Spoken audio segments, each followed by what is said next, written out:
This is part 2 of reacting to funny menopausal videos. If you're new here, my name is Dr. Shadi Tabaei. I'm a naturopathic doctor and women's health and hormones expert. And Lord willing, every week I make videos on different topics on women's health. So if you wanted to go ahead and subscribe and join this growing community, I would love to have you. 2 weeks ago, I made a video reacting to videos that women have done on their menopausal experience and the symptoms that they've had. And I think it was a big hit. It helped a lot of women. And so what I want to do is make a part 2 of that video with different videos that I found with different symptoms and give you an explanation of why these symptoms are happening in the first place. So let's go ahead and get into the first video. What's that called when you lose interest in men, but like you're not a lesbian either? Menopause. That's called menopause.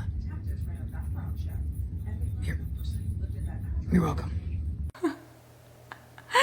All right, we're coming in strong with that first video. I think, I couldn't count on 2 hands how many women that I've met that are menopausal that say that their libido is strong and they have no issues with it. I think the majority of women indicate that their libido has gone down with perimenopause and menopause. And a lot of the times, these women have fantastic relationships with their husbands or with their partners, and that's not an issue at all. They're sexually attracted to them, but for some reason, they have zero desire to have sex. Or even when they do have sex, their arousal and their ability to have an orgasm has also decreased. So if that's you, you're not alone. It's a very common phenomenon that does happen to women. Now, why does it happen in the first place? There's a few reasons why. First and foremost, of course, it comes down to hormones, and that includes estrogen, progesterone, and testosterone. These hormones are responsible for making us feel happy, sexy, and great. And so if we don't have these hormones, or if these hormones are starting to decline, our feelings about ourselves and our feelings about our sleep and our mood start to shift. And the worse we feel, the lower our libido is going to be. The second reason why libido decreases with menopause is that there's more vaginal dryness as estrogen decreases. And so with more vaginal dryness, what can happen is that there can be pain with intercourse. And libido is a very reward-driven process. So anytime you have pain or discomfort during sex, your brain starts to think of sex as a not enjoyable thing. And so it starts to think that, okay, this is not good for me. Whereas if you have orgasms and if you have reward, your brain starts to think that this is a good experience for me and starts to get more comfortable with it. So if you are experiencing pain with intercourse, it's something to address to remove that barrier that can be causing low libido. And the third reason why libido can be lower is that there's more inflammation in the body. Anytime there's more inflammation in the body, there's less blood flow going to different parts of the body. And that includes the clitoris. The clitoris functions very similar to a penis. It needs blood flow to be stimulated and to be able to be more sensitive. And so with less blood flow, there's less sensitivity. And when you have sex, that might result in more difficulty achieving an orgasm. All of these factors can play a role in terms of reducing libido, so it's important to address all of those factors. Help you feel better, sleep better, help improve your mood, as well as reduce any vaginal dryness or any pain you have with intercourse, and then reduce inflammation and improve blood flow. Look at what this woman says. Yeah, what do you mean your parts fall off? I did a Google and I wish I hadn't. Do you know what happens when you get to perimenopause/menopause? Your actual literal lips, yeah, they just start to disappear. Basically, the testosterone drops, right? And your lips just become like 2 little dehydrated strips of jerky. How fucking mental is that? Like, what do you mean? What do you mean? Your fanny just disappears. Where does it go? Does it get reabsorbed into the rest of the clam? Does it go off to labia land, skipping happily, free from the constraints of leggings? I need to know what happens to it. This is absolutely fascinating and also devastating. What am I going to end up with? Just sort of a weird little scraggly hole?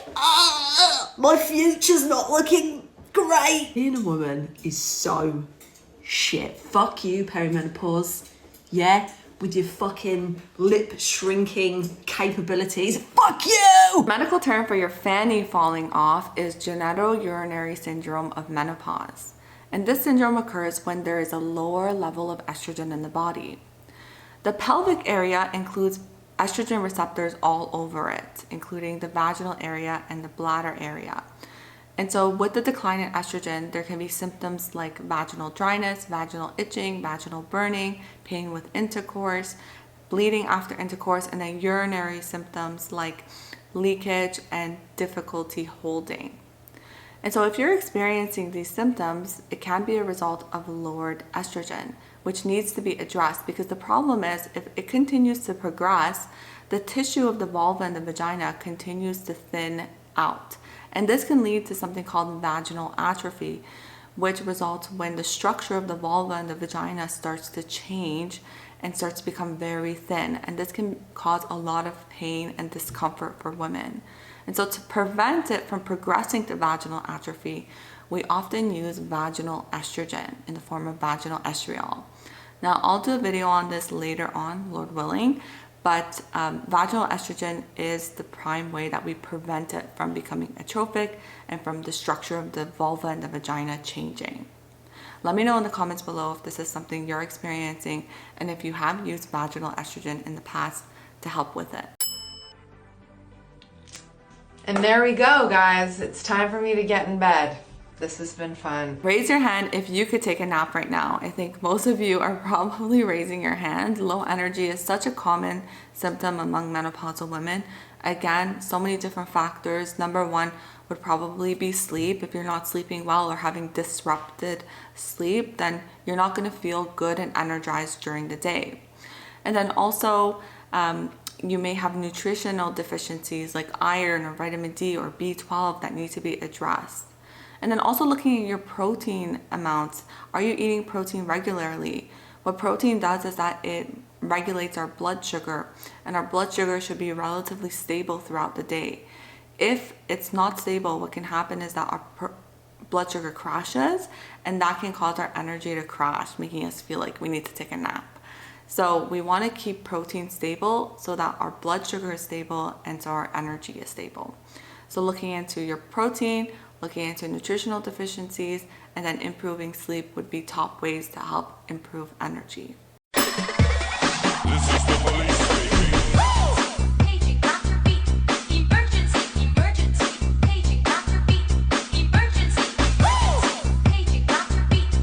Okay, a lot going on in this video. Let's first talk about the weight gain in the belly area. Why does that happen? I mean, it goes back to the loss of estrogen. Estrogen is very protective of weight gain, especially around the belly and hip area. And so when we start to lose the benefit of estrogen, we start to pack in weight around that area.